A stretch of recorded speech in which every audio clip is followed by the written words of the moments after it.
The following program is a UWTV classic. The University of Washington in Seattle, Upon Reflection.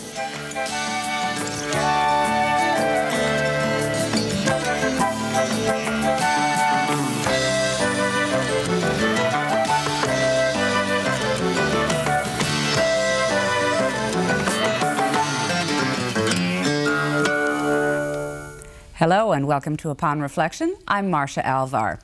Liz Carpenter was the first reporter hired to serve as press secretary to a first lady, her friend, Ladybird Johnson. She wrote the first words Lyndon Johnson spoke to us as president that tragic day in November 1963. Her first two books chronicled the highs and lows of her life in politics and the bittersweet joys of aging. Her most recent challenge came when she joined the ranks of an estimated 8 million older Americans dryly described as intergenerational parents. She puts a much more lively and personal face on this trend in Unplanned Parenthood, the confessions of a 70-something surrogate mother. Welcome to Upon Reflection. Marcia. Now, in your last book, you said that when you grew older, you wanted to wear purple, not turn purple. And you can turn purple with rage with teenagers. But I love that poem. When I'm an old lady, I shall wear purple. I think it gives you sort of freedom from the old molds. As the title of this book tells us, this was not a plan to be raising 3 teenage children. No way. It's an unplanned book about an unplanned parenthood. But my oldest brother, who was 79, died, and Tom, and there was nobody else who stepped up to the plate, and so I took them on. I lived in the best school district in town, and really, there was no reason I couldn't except for creaking joints and freedom that I was enjoying, kind of a rollicking old age. We have a group that bathes at the moon. We write poetry and songs, and so you do lose some freedom. But I'm glad I did it. Was it your phrase? You said you went from Auntie Mame to Aunt Polly overnight? Well, you suddenly find yourself shaking your finger at the kids and thinking in terms of, at first, too many rules. You know, these kids had been raised in a loving but lackadaisical background. They didn't think it was important to get to school on time, seldom did. They wanted to just skirt by and barely pass. I wanted achievers, and I wanted them to do their homework, and I got them out of bed and got them to bed. In fact, the first day of school, I was so nervous about my whole new role that we got there 30 minutes before the janitor did, and we had to wait a long time in the car, to their disgust. We should introduce them by name, Liz, Tommy, and Mary. That's right. And how, you've raised your own children before you inherited I hope so. These 3. I mean, you've heard that saying, kids are kids, or are they? Well, there's a lot of the territory that's the same. I mean, all 13-year-olds like to enter a house through the window and exit through the window. There are certain habits that go with certain ages. But, and 13-year-olds go through silent, sullen periods. And they, there's some that haven't spoken to their family in 2 years. Anyway, but there are a lot of differences between then and now. I mean, it was 30 years ago when I had my teenagers, flawless children. Perfect children. But there were not as many demons out there. And today there are just demons everywhere. And, drugs are invading the best of school districts. You have to warn kids all the time. You have to worry all the time. And so I feel terribly sorry for kids today. I think it's a tough time to be a kid, and they need a lot of love. One of the phrases that's been used for this group of kids is Generation X, but you came up with a name of your own, which was the remote generation. That's right. They've got that thing. In fact, they carry mine away from the TV set. I have to look for my remote all the time. It also has some symbolism, and that there is, I think, more distance because most of them don't have 2 parents at home. And I think that's done some things that may benefit the human race. They've had to be negotiators. They've had to fend off arguments. They've had to protect one angry parent from another. If I am not just pipe dreaming, I think they may be the diplomats, they may be the peacemakers, because they have experienced a pretty contentious world and learned to skirt around it. They've had to have a kind of maturity that we weren't called upon to have. That's right, and they couldn't assume love. I grew up assuming love, and I think my own children did. I hope they did. But now, kids, there are just many factors that enter into the fact that they need to be told, I love you, whether you do it or not that day. And there are days when you don't. But they need to be told it more than any. I think they need to have people listen to them. And that's one thing that almost anybody can do, listen to a child and try to react. One of the things that before we began talking here, I asked you about how your book tour had gone, and you said... Well, it's long, but it's the first time I've had adult conversation for 3 long years. So it's been fun because I put the kids in a boarding school. They've responded very well to it. And I send them lots of postcards. But for a while, you know, all of my duties had changed to try to see that everything went right for them. And now I have you to talk to and interesting people all along the way. One of the best things is getting to know other authors out on the trail. And then trying to keep from being bumped off of a TV show. And I tell you, that's the hazard of this season because you have... If O.J. Simpson dozes off in the courtroom, or if Princess Di's lover dozes off in bed, you are off. We all complain about this to each other. This is a humbling experience. It's an humbling experience. When I went on Katie Couric, it took 3 days. And I got bumped each day for different irrelevant reasons. And then the third time I was bumped, the producer came in, was so embarrassed that he handed me car fare to get back to the hotel. And he said, Harriet Nelson died last night, and we're having to use your time to memorialize her. And I said to him, well, she wouldn't know, but it didn't win. I ended up coming back the next day and finally made it. You've had all this this conversation with adults. What do the kids talk about? Is it really all that different? Yeah, it's a lot different. They talk about rock groups. They want me to know that Tommy Dorsey isn't it anymore. They want me to know that Smashing Pumpkins is where it's at. And I thought that was something you did the day after Halloween. They talk about, occasionally they talk about their lessons, not often, but they are thrilled when I knew somebody in their lessons. And now, you know, being the Methuselah of motherhood, I did know Sam Rayburn, which they're studying in history. I did know Gore Vidal that they're reading in I could just see them. You mean in person? Yeah. So they get slightly, my status goes up for a few moments when that happens. This book is all about your observations about what it was like to be around these 3 young people. When you started out on this book tour, the tables got turned on you a little bit, and somebody asked Liz, the oldest, who's now studying art in New York, what it was like to live with you. And she said, and I quote, "It was always like unpredictable." Well, there are a lot of surprises in life, and I like to keep them going. I guess it did seem unpredictable. She was so surprised when she first came to live with me that we ate dinner together at the same time, and that she couldn't read Stephen King while she was having dinner. But I wanted them to learn how to recapture that lost art. Well, one thing they learned is that not all adults are the same. I mean, your brother Tom, very different person than you. That's right, except we were both old. And I do think they looked at this, white-haired aunt and thought, God, how long is she good for? We have become good friends, though, because we have had some adventures together.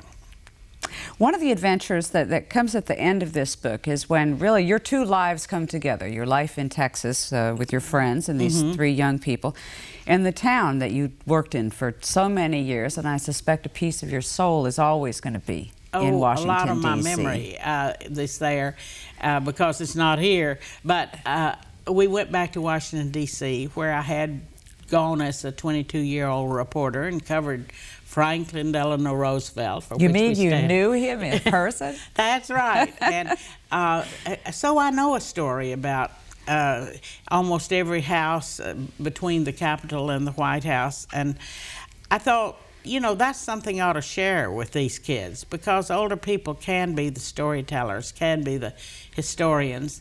And so I took my grandson from Bellevue, Les Carpenter, along. He was 15, and we had this little pack of teenagers. I was in a wheelchair at the time, fresh from the operating table, and we whizzed around, and I called out every credit I'd ever had in Washington. It's not many kids who get to go and have pizza with Chelsea Clinton at the White House. Well, they loved that. Les was really shocked. He said, "That's the first time I've had pizza on White House china." He thought it came on cardboard automatically. But I think it was so nice of Mrs. Clinton to call and say, "Come to dinner and bring the children." And of course, it's a great thrill for them. And I gave them full instructions, you know, put on your best clothes. If you do get to meet the president, put out your hand, give a firm handshake, look him in the eye, and say something interesting. And sure enough, out of the corner of my eye, I saw him coming in, pouncing on the president, and he was laughing, and they seemed to be getting along all right. I hope so. A little relief at that moment where yes, things just went okay. One of the ways that you described politics and your life in politics, you said that it has been laced with comedy and with tragedy. That's right. Full of heady successes and deep disappointments. I wanted to talk some about that and start with the significance of being the first reporter to serve as press secretary to a first lady. Well, that was a wonderful new frontier for me, because I had covered First Ladies since Eleanor, a wonderful First Lady, but always before the pattern was to have somebody who'd been a secretary in their husband's office. In her case, Melvina Thompson, Tommy as she called her. And then I'd seen, well, clear up to LBJ, and he wanted somebody who, you know, knew how to ask questions and could anticipate reporters. And we had been acquaintances and friends from Texas.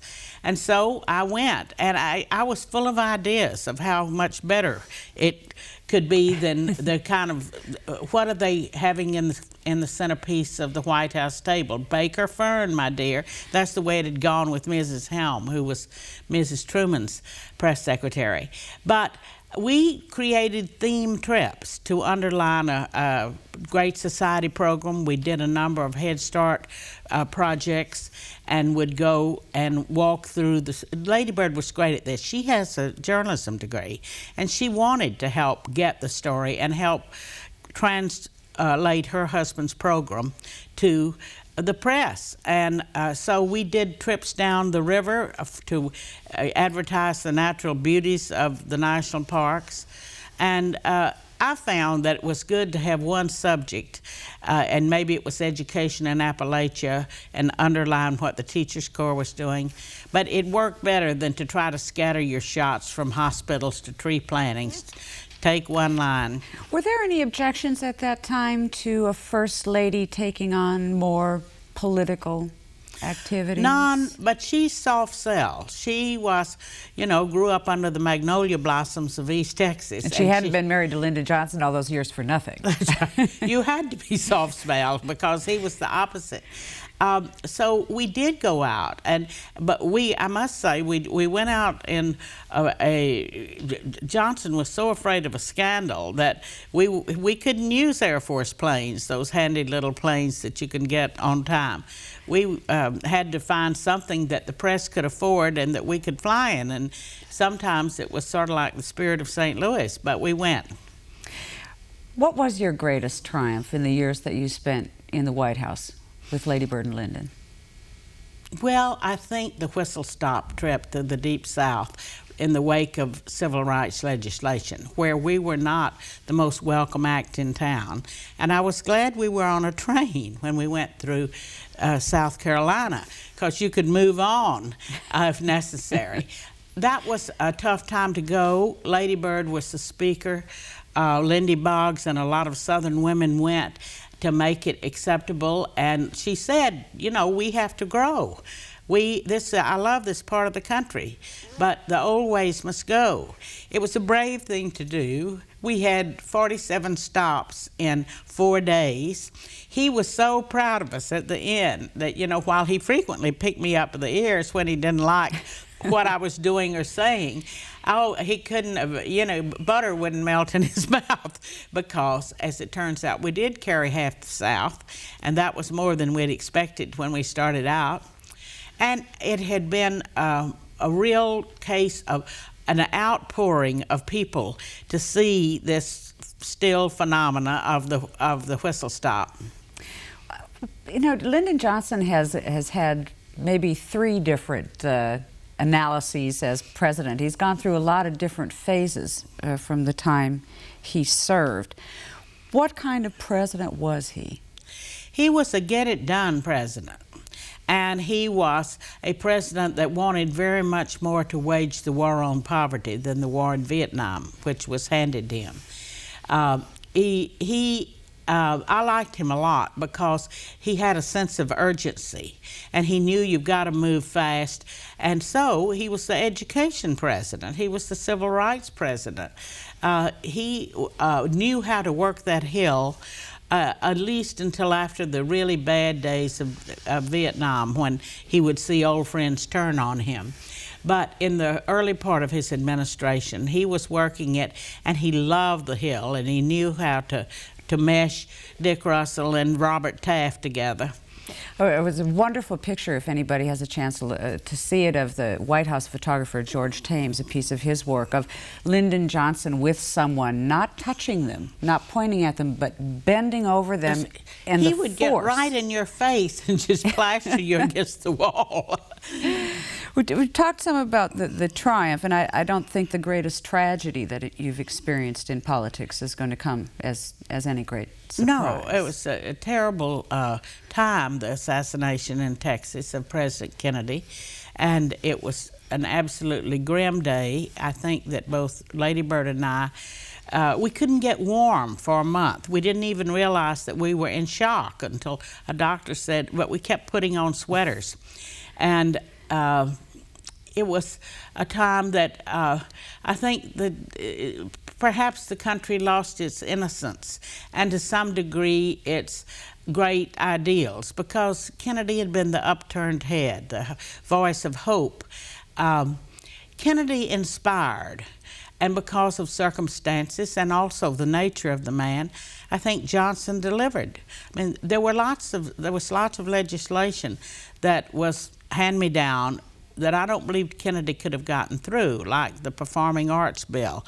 But a Texan who, who really knew how to work that hill got that legislation through. That wasn't the toughest to get through. But it was a time of tremendous change, all of the 60s, and I think we needed the inspiration of Jack Kennedy. As I mentioned in the introduction, you wrote the words, the very first words that Lyndon Johnson spoke to us when that plane got back from Texas. And for people who have forgotten them or never did hear them, I wanted to read them. When he was at Andrews Air Force Base, he said, "This is a sad time for all people. We have suffered a loss that cannot be weighed. For me, it is a deep personal tragedy.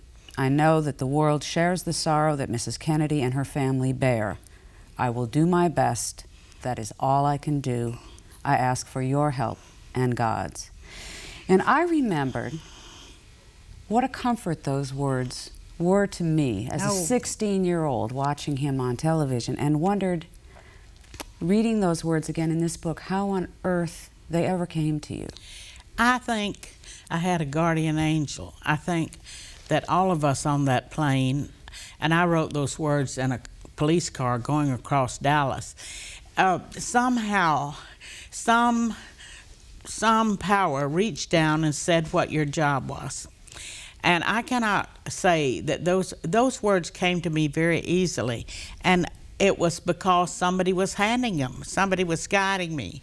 And I've thought, could I have improved on them? I don't know of anything I could have done, but they're the most important 58 words I ever wrote in my life, and I have written lots of words.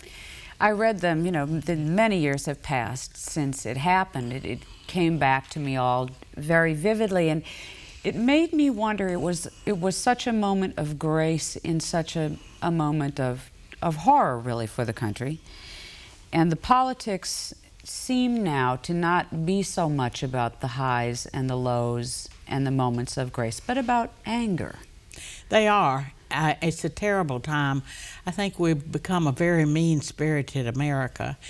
I don't think all of us have, but it is hard to look at politics today and think it's the same place I was 30 years ago. For one thing, it lacks a lot of humor. People were tough to each other, but they do it in a kidding way. And they were friends. But you sense now that there's a real effort going on to try to run the president and first lady out of office by making life so miserable for them. It's the difference between what used to be referred to as the loyal opposition and a kind of, this is a phrase both Democrats and Republicans have used, a kind of scorched earth policy about each other.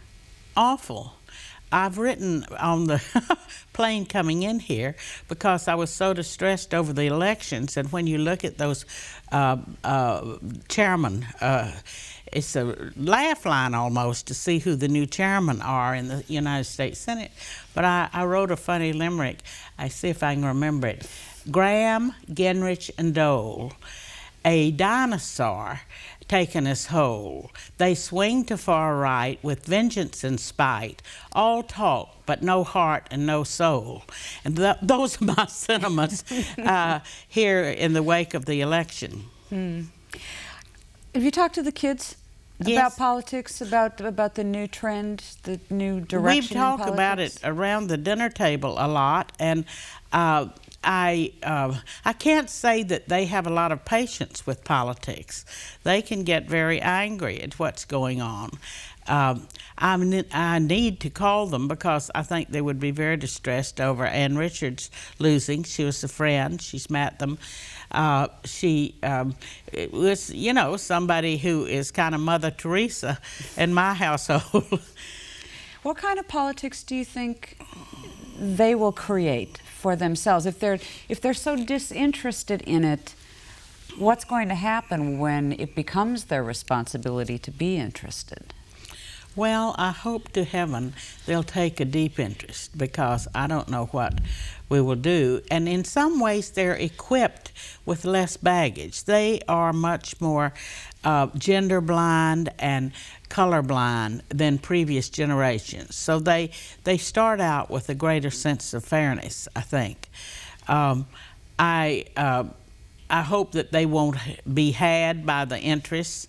I do think that they know the danger of guns. They certainly have been witness to lots of teenage violence in this country, and that's something we've really got to get a grip on. So that's where my hopes are. Who's taking care of the kids while you're away? What are they whole doing? Boarding school.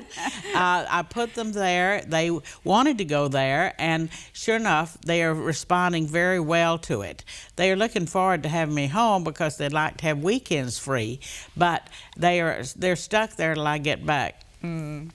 We have just a minute or two left, and I wanted to ask you, this is just my impression from having read your books.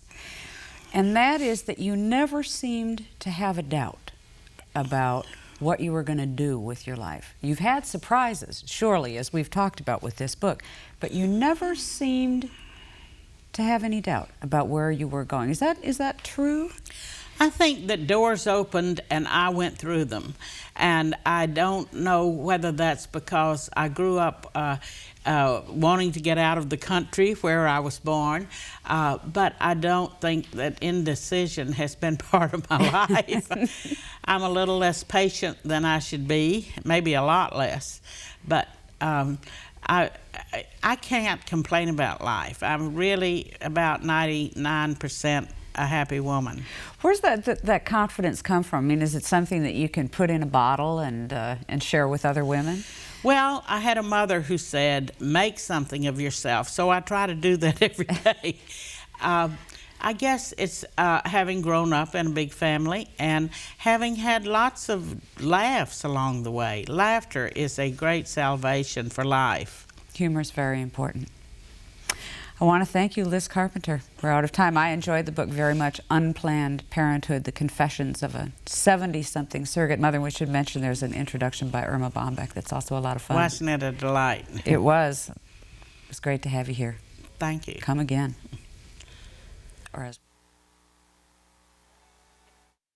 To see more UWTV classics, visit uwtv.org/classics.